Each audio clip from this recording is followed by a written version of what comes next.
Hello, everybody. I'm Evan Kamiko. 20 years of IUS TV continues right now. Each week, join myself and an expert line panel dissect the latest sports news from some of the nation's most elite college programs right here in Bloomington to the biggest stadiums and stages around the world. Stick around because we have a great show for you coming up on the Toss-Up.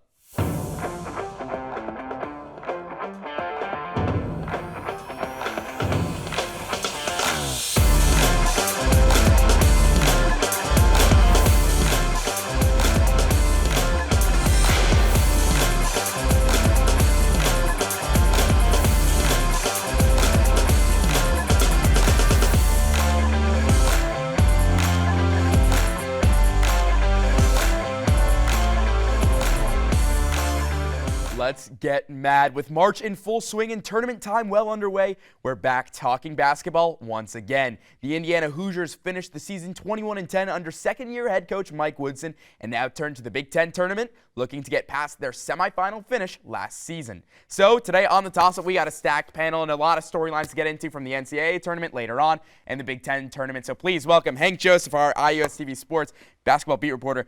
That's William McDermott from Inside the Hall, and Keegan Nickoson, friend of the show, back from thehoosier.com. Guys, welcome back.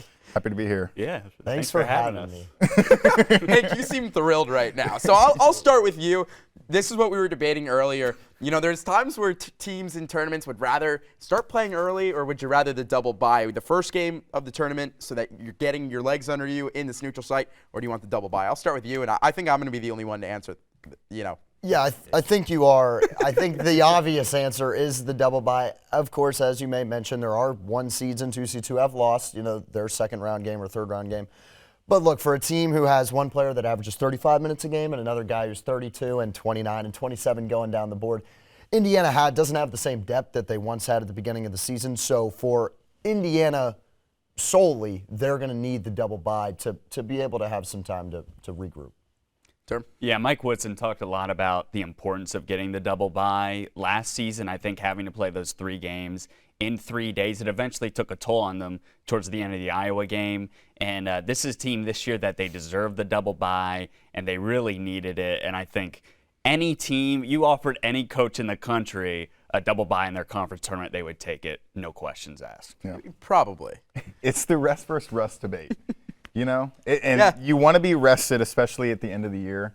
And when you're looking at an Indiana team that lost to St. Mary's because they were literally too tired, like they just couldn't compete, I think every game makes a difference. And getting that extra game to not play might be the difference between a Sweet 16 or maybe even an Elite 8 run for the Hoosiers. And you guys are all absolutely right. But on the flip side, you have where, if you're playing a game, if you're playing and you're getting hot and I think when I was thinking of writing this question, it was more for if you're pushing for the tournament. Like, obviously, if you're Indiana, you're going to want to, have that double bye or the top teams. I know you guys all, shake your head now. I'm, backtracking. But if you're looking at it, yes, you want the double bye. But at the end of the day, start getting hot now. Basketball is all about who comes down, who's hot at the right time, and this is the right time. Why not have an extra game to get hot? And, speaking of which, a team that could be getting hot is Nebraska. I don't know. They've looked good lately. So let's look at Indiana's first potential matchup. It's between the winner of Nebraska and Maryland, assuming Nebraska wins against Minnesota. What does Indiana have to do? How do they beat them, Keegan? I think it's just plain Indiana basketball. I think it's having that combination of Jalen Hood-Schifino and Trace Jackson-Davis. Go to them offensively off the ball screens, and then play your solid Mike Woodson defense. They don't have to do anything too special. Trey Galloway, Miller Kopp, they don't have to score in double figures. It's just about playing consistent basketball with your best players and playing good enough defense. I think the role players are going to have to step up. I think this season, when this team is firing on all cylinders, it's when guys like Miller Kopp, Trey Galloway, and Tamar Bates are making shots. If they can't do that, and you put all the pressure on TJD and Jalen Hood-Schifino, it's been tough to win some games, and it's taken some miraculous performances from both of those guys in order to do it. The role players are going to have to step up in this Big Ten tournament if this team wants to make a run. And we'll talk about the role players in a second, Hank. I'll go a little bit more micro. Defending the three-point ball, that was pretty much solely the reason that they lost at Maryland this year, and Nebraska did keep it pretty close for that first half, sort of into the second half, because they were able to hit shots. You've got a guy like C.J. Wilcher who kind of does it all for Nebraska. But that for me is, get through the first game and don't give up a barrage of threes, because that's really been the only Achilles heel for Indiana's defense this year. And I think, too, if you look at this Indiana team as well, it's not turning the ball over. It's not making little mistakes. And again, let's talk about it. The role players, that's the biggest thing. It's who is going to step up. So I ask you, Will, I'll start with you. Who is going to step up? Who is that one player that has to have a big tournament other than TJD, Jalen Hood-Schifino? I think in general it's got to be Trey Galloway. I mean, he's a guy who came into the season, had no jumper. This season he's shooting over 45% from deep. He's really improved in that area with his game. I think Trey Galloway, especially with the absence of Xavier Johnson, has proven that he can start in the Big Ten and he can be a playmaker. He can handle the ball. He's going to play tough and gritty defense, and now he can make shots. He's the ultimate Swiss Army knife on the basketball floor. And it's something that's a good thing for the future for this Indiana team. Hank? I'll go with someone off the bench. I'm going to go with Malik Reneau just because of the lack of front court depth that Indiana does have. And you look at Malik Reneau, who, when he can stay out of foul trouble, he plays really, really well. When he can get his hook shot going, he can dominate in the paint against a lot of smaller bigs. So for me, if Malik can come off the bench and provide very solid minutes, that's going to help TJD and Race be able to make it a little bit further if they do get a run in the tournament. And I'll cut him before Keegan. Miller Kopp, I think he's somebody that needs to get going. You can't have Miller Kopp. He's going to be gritty on three. Yeah, exactly. He has to shoot the ball. Like, we've seen games where Miller Kopp will go 0 for 2 from the three-point line, and you're sitting there thinking, what is Miller Kopp doing on the floor? But if Miller Kopp can get going, can get a 3 or 2 within the first 5 or 7 minutes and see one go down, same thing with Tamar Bates. You want to see the shots fall. And if the shots can fall, look out. I think it's Race Thompson. It's a guy who we haven't really seen perform to where he was expected to when he announced that he was coming back. But you saw that little spurt with the back-to-back possessions where he scored 4 points against Michigan. He said he was playing desperately offensively. Mike Woodson got on him for passing the ball up and turning it over when he passed to TJD. But when he plays confidently and he has that defensive game, Indiana can really rely on him. And it would also just be awesome to see that Hoosier veteran kind of help this team make a run in the postseason. And let's just hope he doesn't get free throws at the end of the game. that might not be too fun, but moving forward, let's look big picture. Can Indiana win the whole thing? And, the obvious answer is probably yes. So I'll change this a bit. How can they win the whole thing, Derm? Well, I think kind of like we all just talked about, and Race Thompson, that's a great point. I honestly, I did not even think about that. Forgot he was on. Yes, I did. But, he's a guy who came in to the season and with really high expectations, and he had a great year last year, and season didn't start how he wanted it to, and the injuries he had really did not help that. And I think the past couple games, the game at Northwestern was really one that I thought he had his best game of the year after he injured his knee, and then the past couple games, maybe take the Iowa one out of there. I think we can all forget about that one. He was really critical, so I think being kind of the Robin, the Batman in Trace Jackson Davis, that's going to be key for Indiana in the tournament. So I agree with you, Keith. Yeah. Hank? Yeah, I like what you said. And Race Thompson in the Big Ten tournament last year was that spark for Indiana. I mean, really, really got them 2 big wins, both offensively and defensively. What can they do to win, or how do they win? You said play Purdue in the Big Ten. Would be exactly how they could win, because 2-0 against them. And obviously, 2 very different types of game. You have your freshman point guard, who's now Big Ten Freshman of the Year. Congratulations to Jalen Hood-Schifino, but dropped 35 points. And that's not going to happen again, sure, but realistically, I think Indiana might have the easier path to the Big Ten championship game, not having to play Iowa, who, of course, are 0-2 against this year. Yeah. Play Purdue in the Big Ten championship. That's how they get it. Anything else from you before we move on? I think you have to win that first game, and then you have to keep riding the momentum. Because when you look at last year, that Indiana team could have won the Big Ten tournament if it weren't for Jordan Bohannon just driving a stake through the entire heart of Hoosier Nation. I remind you to cut you off for a second. This was an Indiana team that was down 17 points at halftime last year against Michigan in the first round. But continue. Yeah, and they lose to Iowa on a heave, and then Iowa goes to beat a really, really good Purdue team in the final. So they could have won last year, and now they're just as talented, just as seasoned this year. They can very easily win this thing, and they're the second highest odds to do so. Let's look at the rest of the field now. Indiana, we've kind of already said, do you want to face Purdue? Do you want to face Iowa? What matchup would you most be looking forward to? Is it the potential Maryland? Is it Iowa, Purdue, Northwestern, even Michigan State? Hank, I'll start with you on this one. It would be really awesome if Northwestern figured it out and won. I don't think they will. Yeah, I mean, I just think it would be awesome. You know, they haven't finished this high in the Big Ten since, 1960 something, whatever. I don't even know if they were in the conference at that point. Regardless, they're playing very well, or they were playing very well. They're not really right now. I think Iowa can win it just because they've got Chris Murray, who's just Keegan Murray 2.0.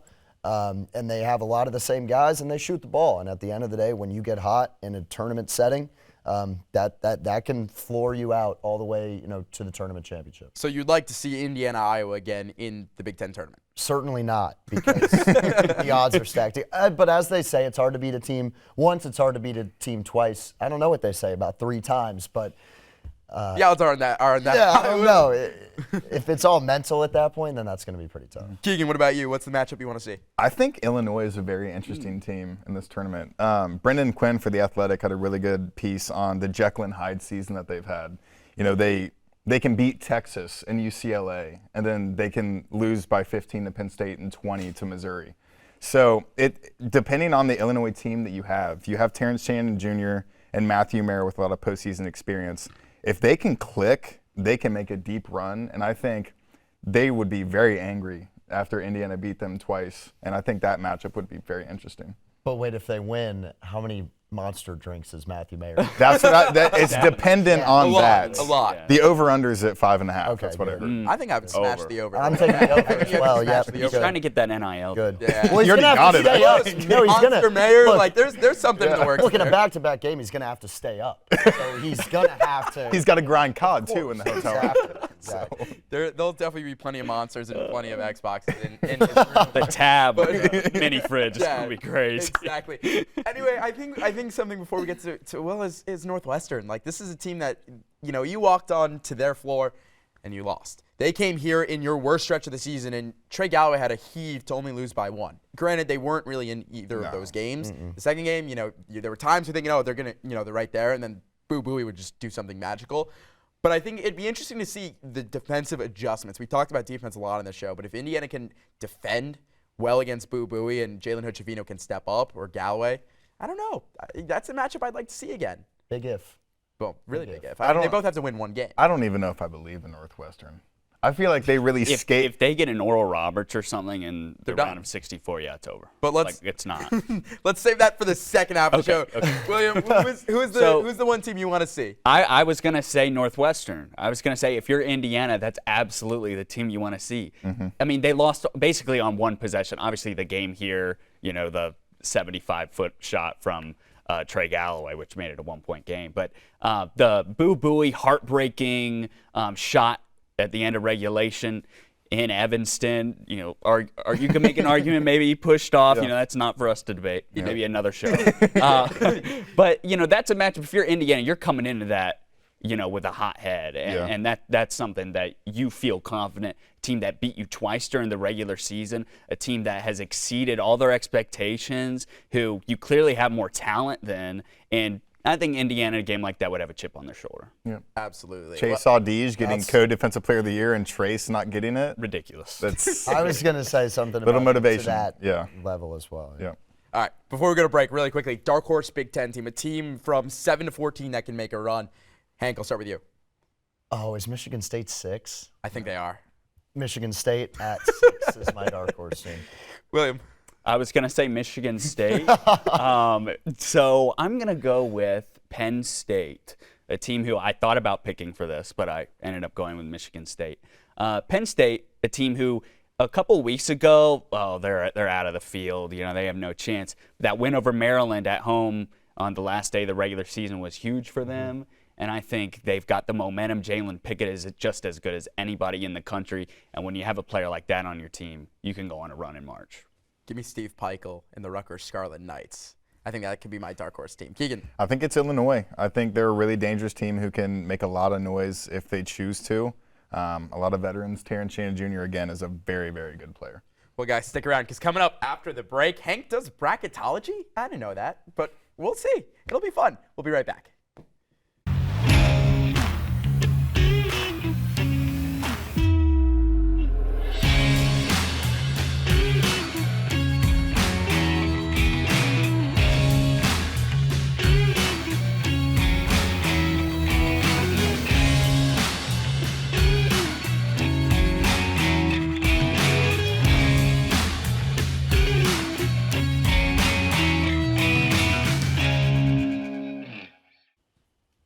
It might be better to call this segment Bubbletology. So, welcome back. We're going to look at the first 4 out, the last 4 in, and the first 4 buys, I believe. So, let's start. Oklahoma State is the 7 seed in the Big Ten tourney and play in-state rival Oklahoma tonight at 9:30.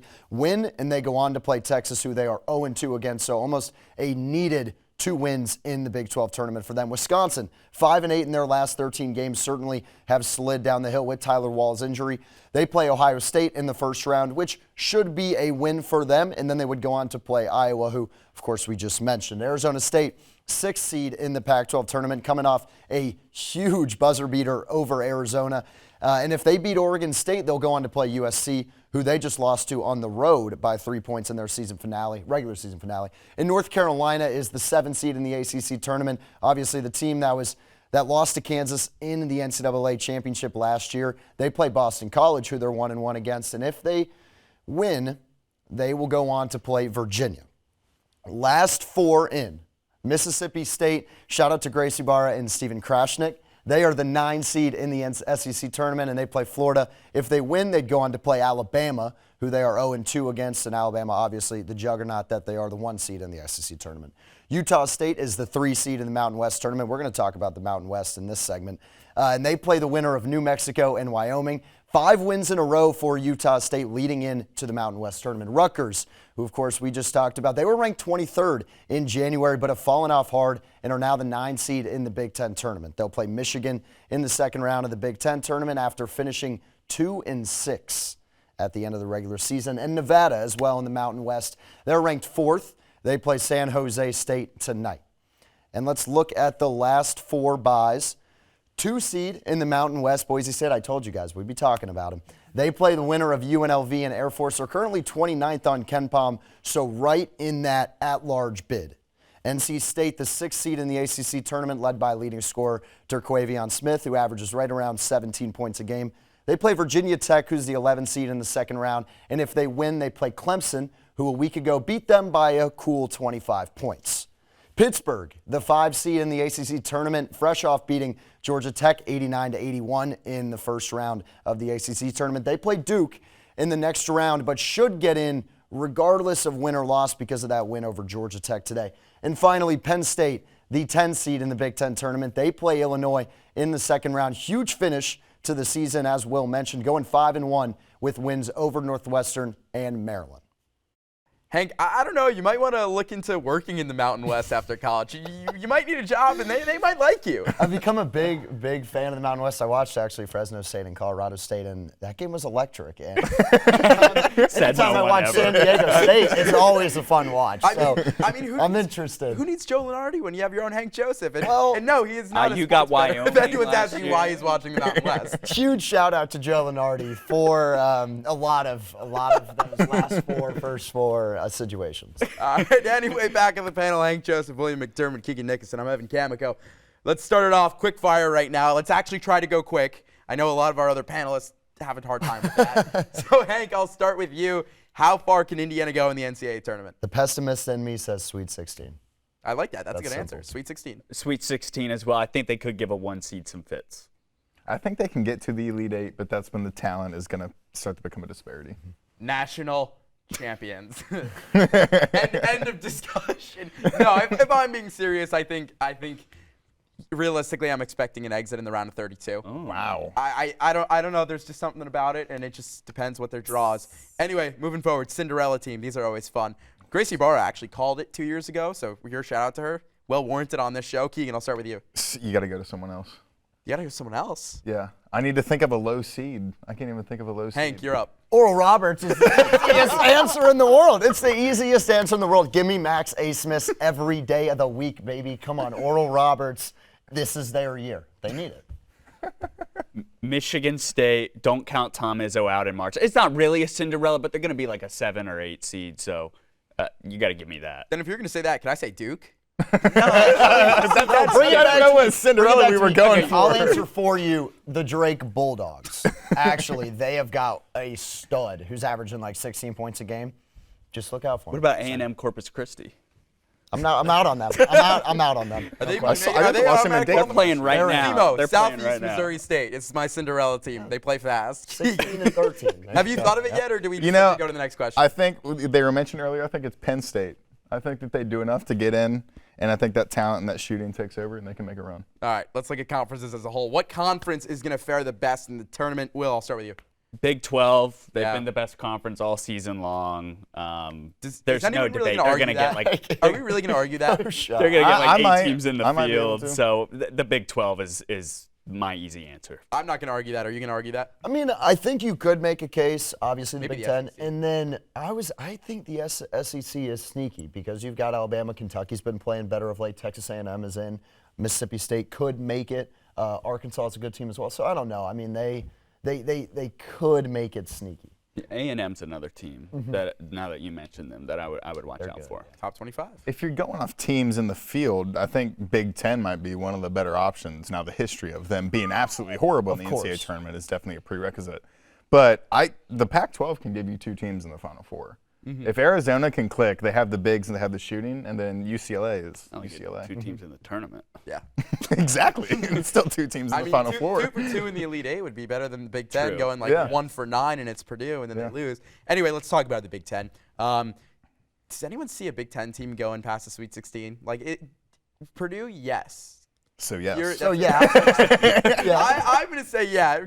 I mean, look, I'm going to be honest. Like, Indiana has beaten Zach Edey, and some teams in the Big Ten have beaten Zach Edey. I can't wait to watch whatever 16 team they play against. Watch them try and triple team Zach Edey in the post. I mean, obviously the 2 freshman guards, that's dangerous. But absolutely, I mean, you got Iowa, who's playing really well always, right around this time. Zach Edey's just tall. Mine's Michigan State. I mentioned them earlier. I think they're a team that can absolutely get it done. They have the guard play, and in March, that's one of the most important things a team can have. Keegan. I think it's Purdue. I think if you're looking at a team that has not done a lot of losing this season and you're looking for consistency, they have the very consistent approach to the game and feed Zach Edey, and then if you have shooters, you have shooters. I said it earlier, so I'm going to say it again. Indiana. It's going to be hard for any team to beat Purdue in March Yeah. that hasn't seen Zach Edey this season. I think, if they face a team, potentially in Indiana or another Big Ten team in the Sweet 16 or Elite 8,